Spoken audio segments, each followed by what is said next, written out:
What if your business does not have a growth problem? What if it has an execution problem? Many entrepreneurs are doing everything they were told to do. They are posting content, networking, appearing on podcasts like this one, refining their offers, working long hours, and chasing the next opportunity. But despite all that activity, the business still feels stuck. Revenue is inconsistent, profit is thinner than expected, and the founder remains at the center of every important decision. Sound familiar? Welcome, or hopefully welcome back to The Reluctant Entrepreneur. My guest today, Marcia Riner, helps business owners address that exact problem. Marcia is a business growth strategist, profitability expert, CEO of Infinite Profit, and host of the Profit with a Plan podcast. Her work focuses on helping established business owners connect strategy, marketing, revenue, and execution so growth becomes measurable and sustainable. She speaks about stalled growth, the gap between visibility and revenue, and why great strategies often fail because they are never fully implemented. Today, we'll talk about the difference between being busy and being profitable, why founders often become the bottleneck in their own companies, and how entrepreneurs can move from ideas and effort to execution and results. And we'll execute this conversation with Marcia right now. Stick around.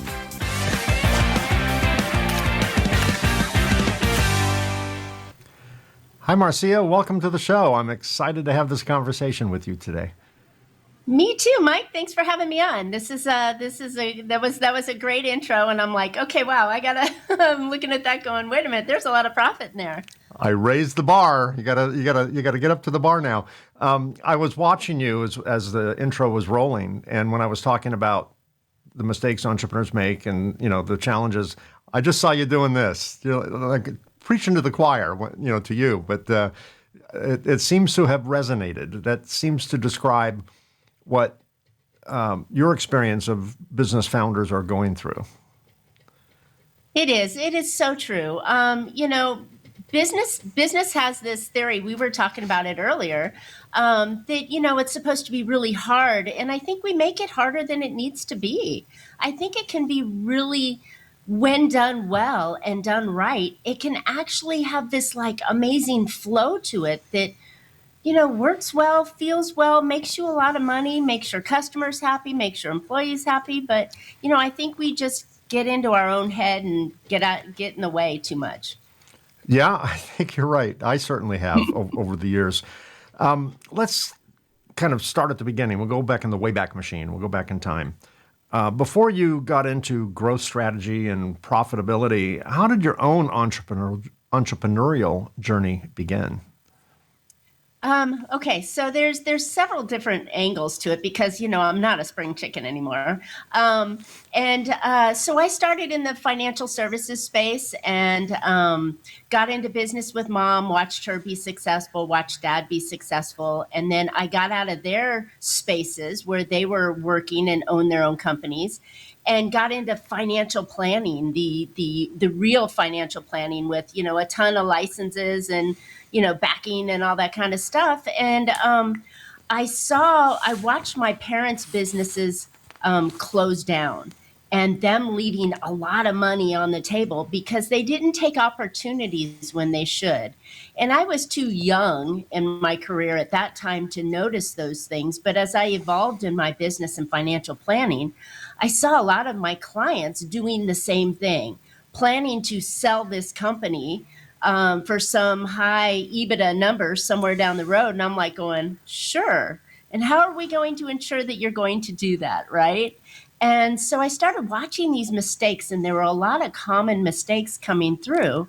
And so my practice evolved from working with mom in her financial business to being a financial advisor and recommending direction and guidance and making plans for customers into going, what are they doing? They need some help, and moving into that space. And it was a long journey, but one that, we reinvent ourselves all the time because I'm a natural born entrepreneur. And, just falling into the one that just seemed to see where I felt comfortable and there was a lot of need. And so that's kind of my journey. It just was done by seeing mistakes along the way. Yeah, My own too. I think we learn, I certainly do. I think most people learn more from mistakes and failure than we do from successes. Yes. When I was more involved in my company, I mentioned when we were off air that I'm semi-retired. My company now pays me to stay away, which turns out has a really good Smart. ROI attached to that. But I'm still involved with, obviously, I still own it. I'm still involved with it, but I don't do any of the day-to-day anymore. But back in the day when I was interviewing people, if I had two candidates for a position, one had a failure and rebuilt, and one had four businesses in a row that were all success, I would still hesitate to go the successful only route, only because I can sit at a roulette table in Vegas and I could win 5 rounds in a row, 10 rounds in a row. Does that mean I'm good at roulette, a game of chance, or does that mean I'm lucky, right? So I learn from mistakes, and I've made a lot of them over the 34 years I've had my business. And I think we learn from that. When I left I have a manufacturing company. We manufacture equipment for the electronics assembly space. And I was working for another company, had an idea that a product we should build, designed it, pitched it to them, and they turned it down. So, of course, I did what most people do. I just left and started my own company. But the and then they sued me for all these crazy things, and they lost on everything.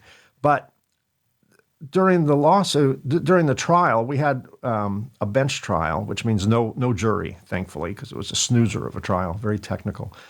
And so the judge was allowed to ask me questions or ask anyone on the stand questions, where normally the judge cannot do that.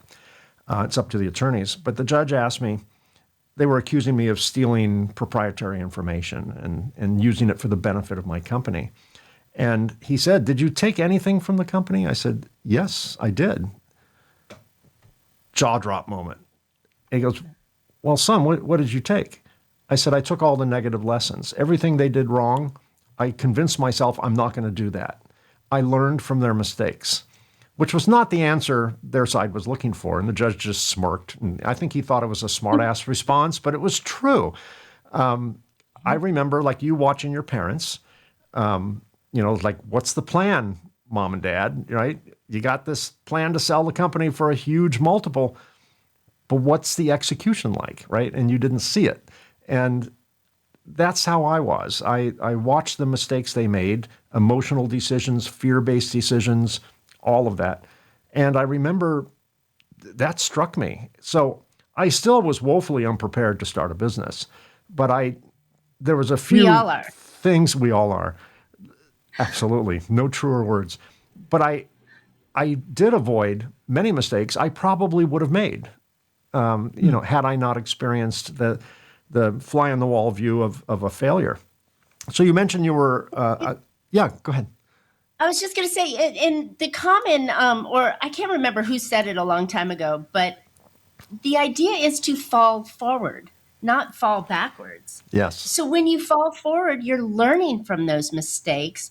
You're taking the information, the data you just received, and said, "Oh, I'm not going to do that again. I put my hand on the fire. It hurt. There's got to be a better way. So now let's innovate and figure out the way around the wall instead of trying to go through the wall." It is logical when you're when you're away from it, or when you're looking down from the 30,000-foot view. But when you're in the trenches, you often cannot see it. And I think that's the problem that many business owners have. They're too darn close, and they're so deep that they can't step back enough to see the wall in front of them and why they continuously hit it, rather than to just go around it. Yeah. And there's a certain mindset, certainly true in my case, that whatever we did to get us from A to B, just keep doing that, right? The same skills or whatever will take me from B to C. And the business gods are twisted. They change the rules between each level, and whole new skill sets required. And what got me from A to B was my so-called attributes that I started the business with. I had a strong technical background, which was required. So I'm like, okay, I got that, but I knew nothing about business. But I'm like, okay, how hard can business be, Marcia?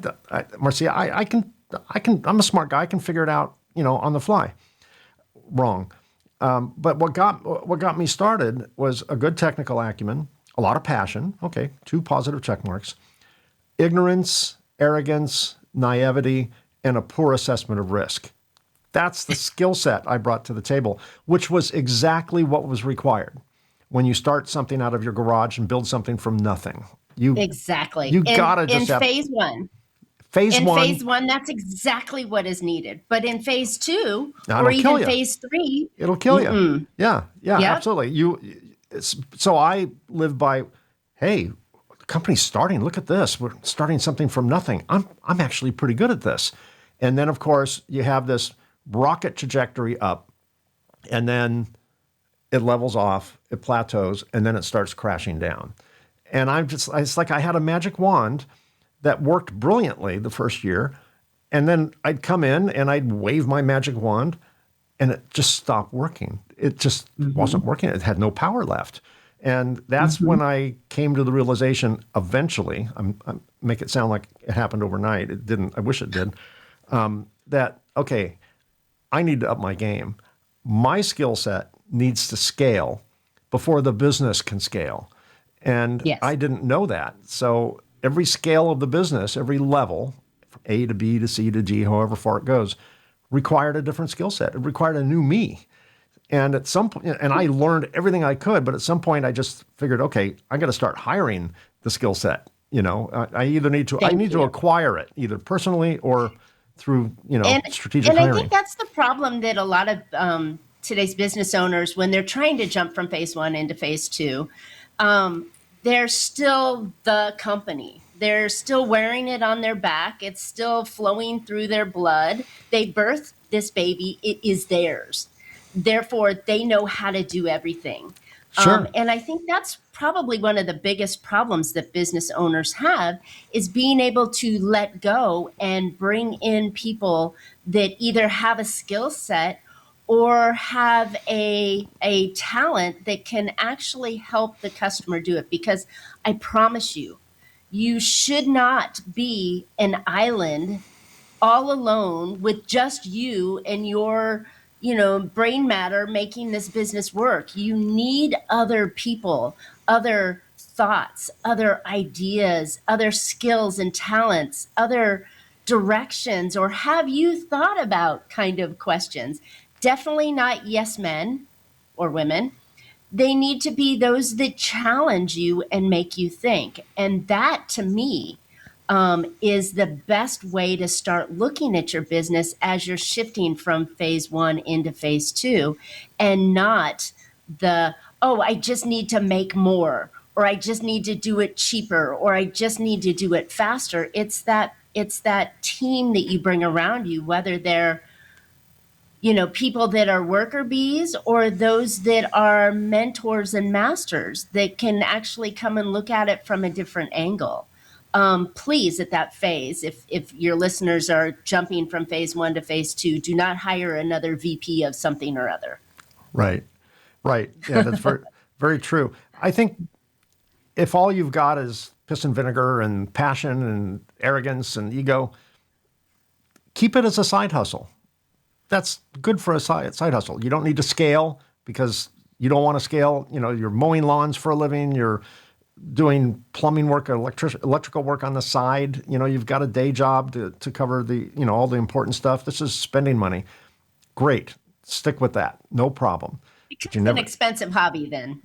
it can be an expensive hobby, but if you really want the business to grow, you need to grow, and it's no longer a Absolutely. side hustle. So many people are building a business with the mentality that it's a side hustle or a startup mentality too long, They and don't know any different.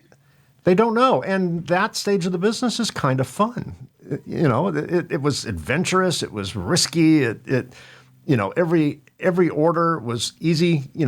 It's easy to double your order when you start with one, right? Then you get two and you go, wow, I've doubled my business. But at some point, that leverage starts to fail. You mentioned earlier that you were a natural entrepreneur, natural born entrepreneur. Yeah, I Even don't though follow you were, directions very easily. well, you You and know, I are, I bump into the when I come in with an idea, kind of like your example, of how you started your company. You came in with this great idea, and they said no, and you're like, well, forget it, I'm gone. words similar to That's that. me. Yes, exactly. Yeah, very similar to that. When, even though you consider yourself a natural born entrepreneur, was there any moment of hesitation or reluctance when you actually started building your business? Did you ever like wake up in a cold sweat and go, what the hell did I just do? Oh my gosh, every day. Every day, I mean, yes. every day that still, 25 years later, every day it hits me, what the hell am I doing? Right. Because it is not an easy path, right? Especially when you're trying to jump from that one to two, or you're trying to get it out of the gate, or you're trying to do something, there are too many things in the way that make you want to stay safe. My problem in my mind was that I don't follow other people's directions very well. So I bumped heads in corporate space, and I'm like, but if we did it this way, no, follow the rules, Marcia. And I'm like, ah, I don't like the rules, right? I want to make my own rules because I'm just this free thinker, creative mind with a logical mind. It's weird. I balance on two sides of the creativity and the logic, and then I try and make sense of them Yeah. together. But yeah, it is it just every day you get up and you're like, what am I doing? But I'm sure at some point in my life, I've heard from others that it gets better and easier. And, there's going to be that time. I haven't reached it yet. Maybe I'm just glutton for punishment, but I keep chugging along though. I think you and I share the same trait, and pretty much all entrepreneurs share the same trait, is one of the reasons we don't give up is because once we leave corporate world and work for ourselves, we realize we are unhirable because Thousand percent.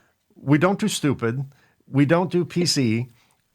The fastest distance to some place is a straight line, so we're bulls in china shops, and when we want it now. And many of us, or particularly me, are very OCD, obsessive compulsive.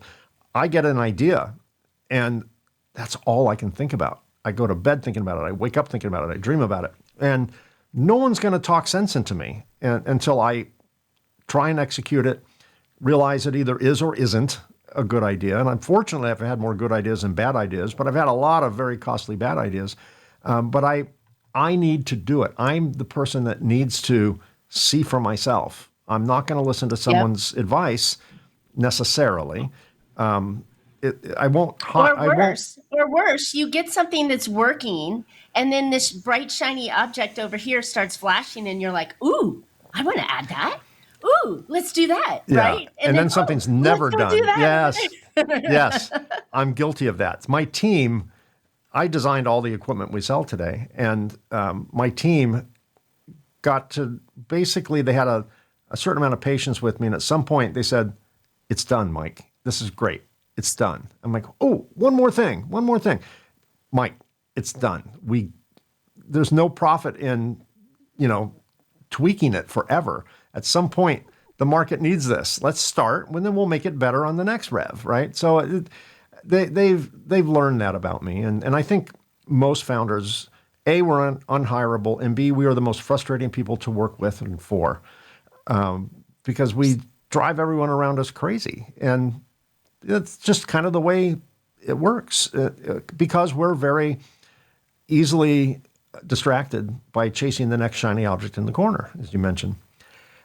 What was one of the early lessons that changed the way you thought about business ownership once you kind of got into it? That's a good one. Um, just because it was done well in corporate does not mean it's going to do well in small business. Right.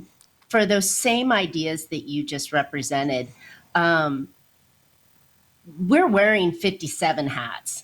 And I know that's somebody else's brand, but we're wearing 57 hats. So we've got to be able to change those hats.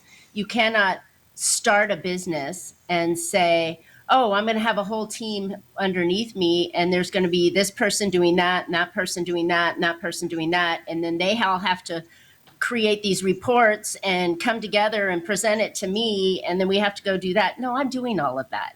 So I've got to cut corners where I can in order to be able to do it on a shoestring, I guess would be the analogy. We're trying to do it lean. We're trying to come out and be something good. The other side of that too is that it's not always easy. It's getting easier now with the advent of AI and being able to go to market faster, but you can't compete with corporate. So if I'm a small business, I have to recognize my competition is the small guy next to me and the small guy next to him.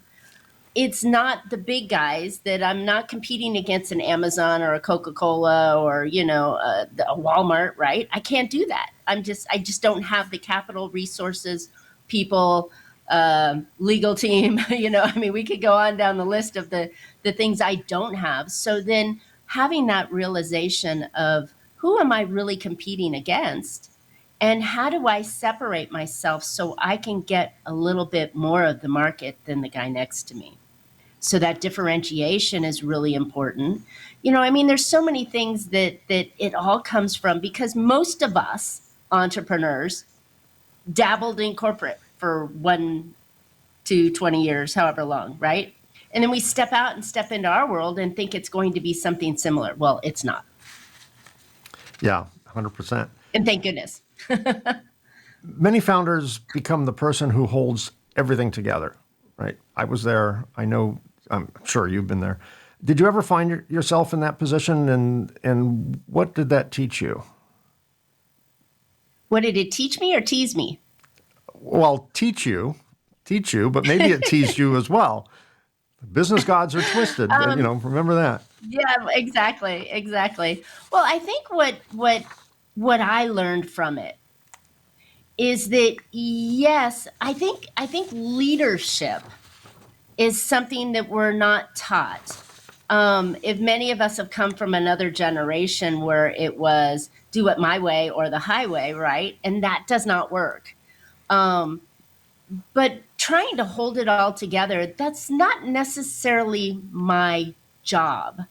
My job is as the founder of the company, the owner operator in many instances, the leadership of the company is to engage and empower my team to be able to do it for me, come to me with solutions, not just problems, to be able to think on their own to help me as a company roll this gigantic boulder up the hill.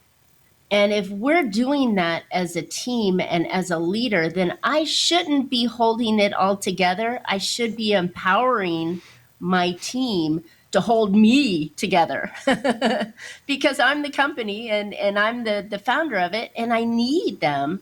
And therefore, when I empower them and give them the tools that they need to be able to do the job in the best way possible and come to me with bright ideas and innovations and the problems they've solved the problem. Marcia, this happened, this is what I did, and I give them the authority to be able to do that. That's the way the company should be run, at least in my thoughts. Was there ever a moment in your own journey when you realized that strategy alone wasn't enough, that execution was also required? Because we do. Yes, I enjoy working on the strategy, and much like when I you're design one of the few because well, it's like when I design a machine, it's never don't. done. Right. When is strategy done? It's never done. It's never done. But what the problem I think with there's two types of business owners out there, and I can't say that there's 70-25, but there's business owners that just do, right? They go out and they figure it out on the fly, right? And then there's those that plan and think about it and want it to be perfect and fix it and get it and never go to market. Yeah. And I think what we need is, yes, we need the solid strategy and plan that tells us what are we striving for. So I want to make X. I need to sell this number. I need to move into that market. I need to add this thing. Whatever the goal is for this year, then it needs to be broken down into quarterly objectives and semi-annual objectives and monthly objectives. And it needs to be broken into weekly objectives and, my goodness, daily objectives. So that is the strategy. It's like, I'm going here. Here's how I'm going to get that. Now you have to walk, walk the yellow brick road. You have to go down that path. And by all means, follow the plan that you've spent so long creating. And then on those checkpoints, monthly, quarterly, you reevaluate and you make small, incremental changes, not major shifts, because you haven't let it run long enough to be able to test the data to say you made a mistake. So, I mean, that's a nutshell on strategy, but I think it is incredibly important to have both. But if you build and you don't take that step, then you're just constantly in building phase and never executing, because execution is absolutely necessary to achieve anything that you want in life. Yeah, that's true. Why do so many entrepreneurs confuse activity with progress? Don't we all? Come on. I'm Come on, busy. Mike. Things are good. I'm busy. Look Oh at my this. gosh. Yes. Who was it? Bill Gates that said busy is the new stupid, right? Or something along those lines. I'm terrible with quoting, but I get a fragment of the idea in my head. Fear. Fear is probably the biggest reason why they don't, because our body is designed to protect us. We're in, as you mentioned earlier, a very risky space by taking this leap of faith that I can do business better, right? So I've started this machine and I'm going off and doing something with it. And I think what happens is that people get afraid. Well, what if it works? Well, what if it doesn't work? Oh, they said it's not going to work. Oh, she said, yeah, it's going to work, but I don't know because I don't have enough information. It's all in our head that gets us to stop taking action. And I think that's where we have to be able to wrangle those ghosts, those demons, the angel and demon that are sitting on our shoulders, and tell us to just follow the plan. You built it. You put all the pieces together. You should have advisory around you to support you, but take that. And I think that's where people get in their head too much. Yeah. It's terrible. You talk about the gap between visibility and revenue. Why doesn't more exposure automatically turn into more business? What is this? This is a like me, right? Like me. Oh, I thought that was a great post. Like me. Or what? You're not going to get paid off of likes. Yeah. You have to use what tools are available. I don't remember what movie that was, but if you build it, they'll come, right? The baseball field analogy. Field of Dreams, Kevin Costner. Yes. Yeah, so that's not true. You have to be able to get visibility for your business. And what we're doing right now is a fantastic medium. I am truly passionate about podcasting as well as you are. Been doing it for 7.5 years now, which is just mind-boggling. But in 7.5 years, I've found that this kind of tool, this kind of PR, can be multiplied, not just from being on your great show, Mike, but what I do with that content and those pieces afterwards to turn my visibility into trust, into ideas and thought leadership, into actionable, hey, try my thing, or, oh, go buy my product, or see me some more, learn more about me. Because people today, buyers today, they spend a lot of time trolling. So they're going to search you, your company, and they're going to start to make those buying decisions before they've even met you. Yep. And if they have an opportunity to fall in love with you, like the way you think, like your method or your beliefs and values, then they're going to put you on their short list. Then they're going to potentially start to follow you on social media or your ads, or they may even call you and ask some questions.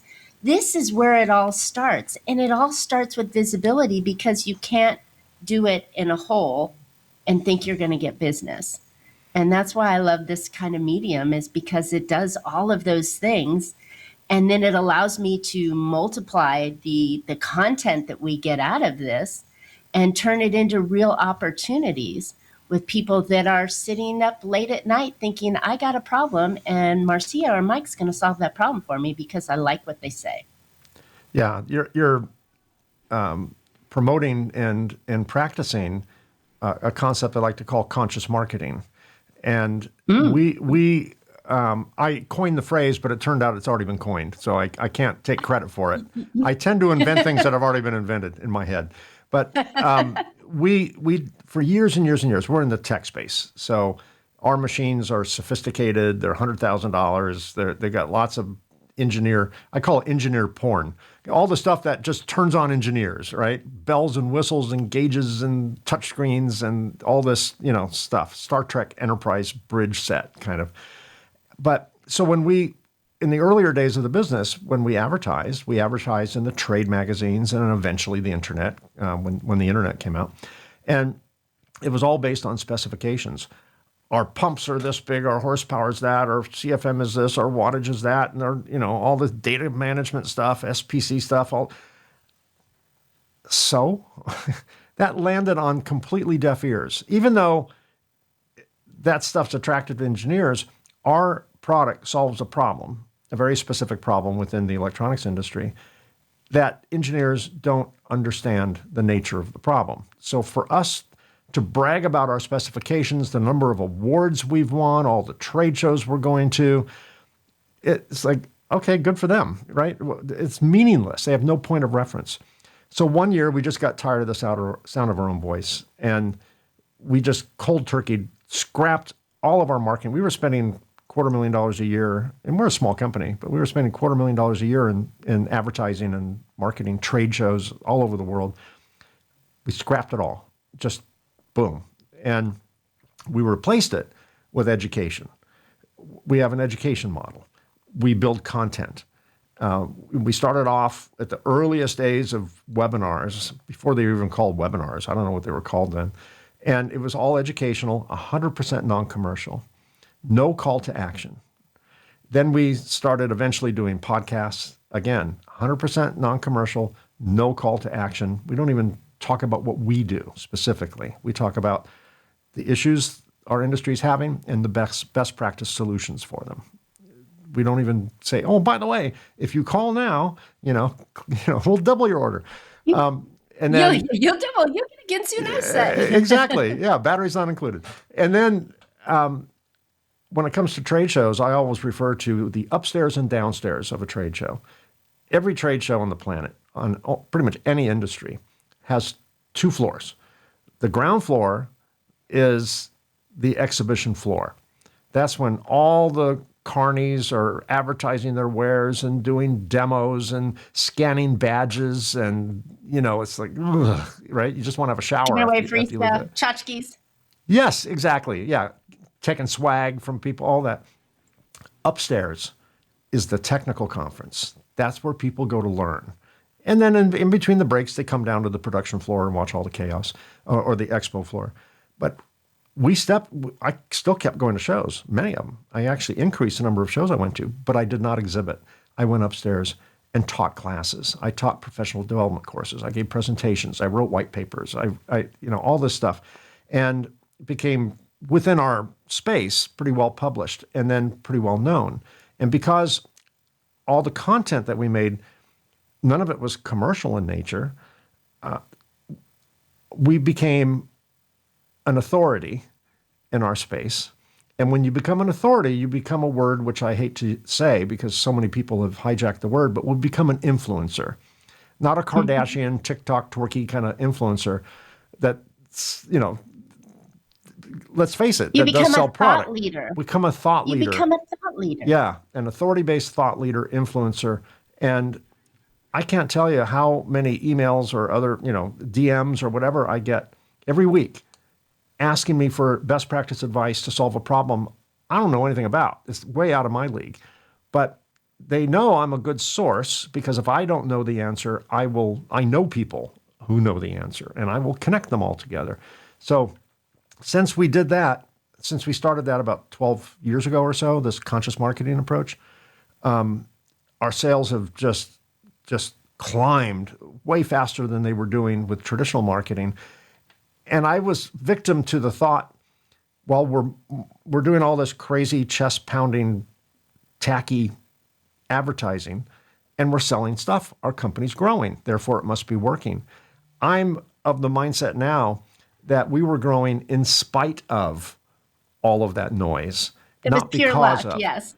I was It was sitting pure luck, I promise sitting at the you. roulette table, 10 hands in a row, got lucky. I wasn't good at it, but and I was fearful that if we just stop this cold turkey, things are going to, start going down. Didn't happen. So, yeah, I think that is a very wise move to become a thought leader, to become respected, to become trusted. And, Yes. If, To your ideal audience. Not just unless you're selling B2B, right? Which many of us do. If we sell B2B, then our ideal audience is other business owners, and therefore you can add that value. yeah, If your ideal client is the consumer, the end user, then the best way is to provide value and education and thoughts and direction, and not by my shiz, but by my thoughts, by my ideas, and have you thought of this, and add tremendous value. And I think that is, I agree 1,000%. That is the way to do things the right way. Now, one way is not the only way. So I know that marketing is important. And here I'm being a thought leader on your show. I'm going to take your show and make little tidbits out of it that I'm going to use in that place that we probably shouldn't be. But it allows me to be another thought leader in smaller spaces. yep, And so you can't avoid something and go, but if your clients are business owners, then maybe Facebook and Instagram might not be the right platform. right, Maybe LinkedIn is a better platform, or trade shows, or vendor publications, or things like that. So understanding your ideal customer and who they are, where they buy, where they consume information is incredibly important to be able to allow you to grow. And again, you cannot just hide in a hole and hope they're going to come. You have to be out there. So being out there with advertising, with promotional materials, content, all of that, you need to be juggling with a bunch of different avenues, because your competition is. And yeah, if your ideal customer sees your competition and perceives them to be the one, then you're out. there it goes. So Yeah, how do you get on the short list? You got to compete with your competition and get out there. yeah. Tell me about your business. What Yeah. what does it do, and whom does it do it for?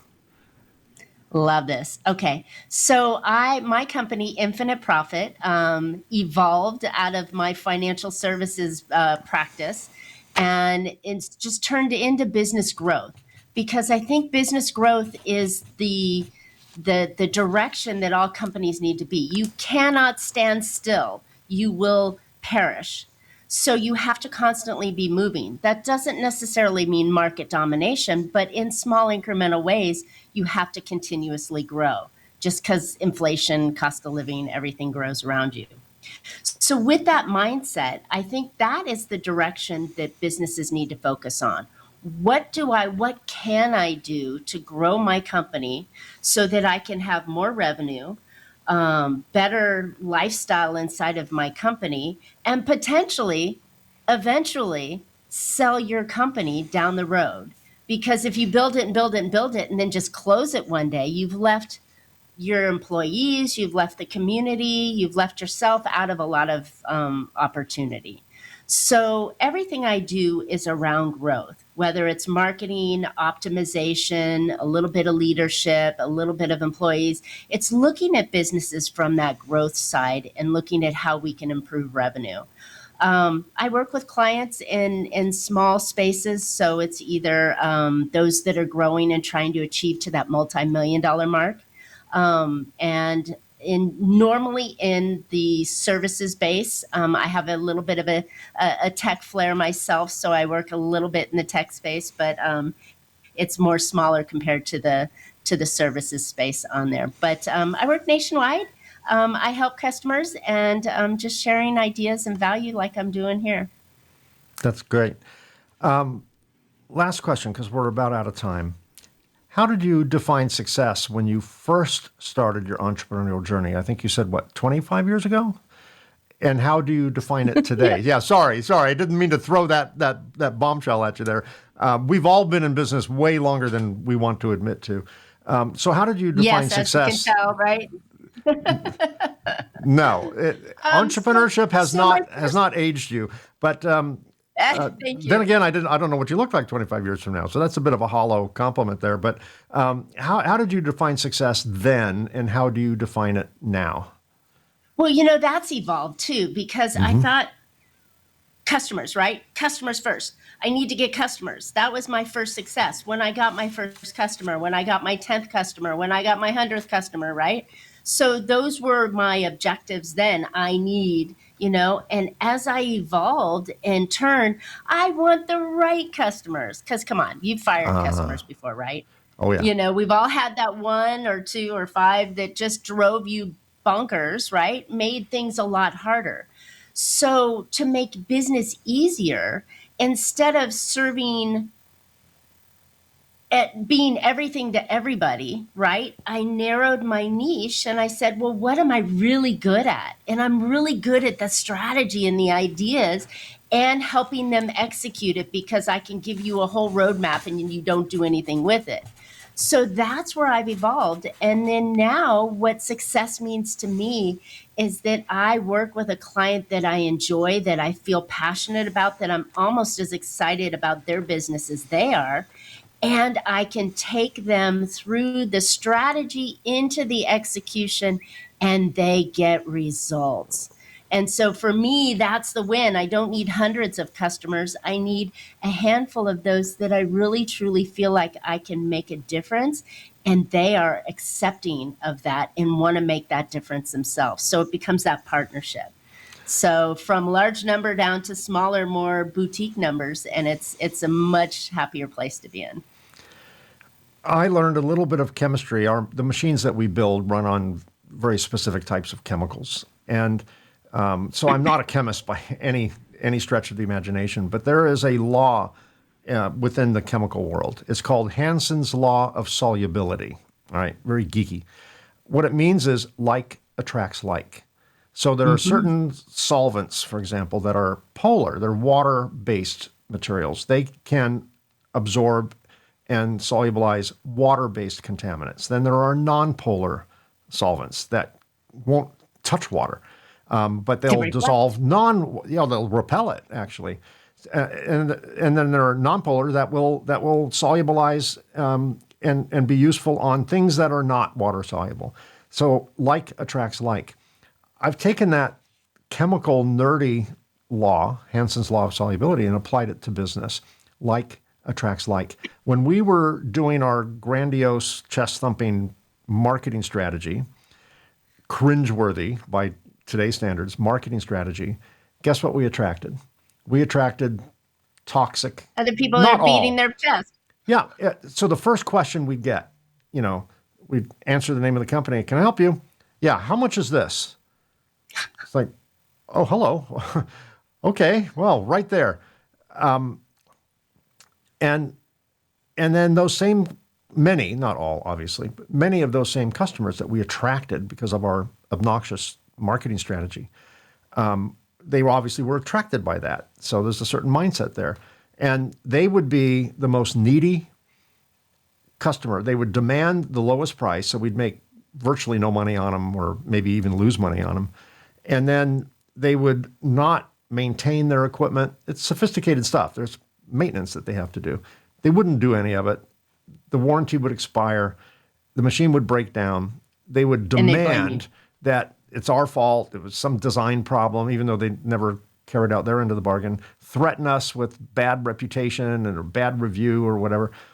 When we switched to this conscious marketing approach of just providing value, best practice, authority-based, thought leader type stuff, we attracted customers who appreciated that.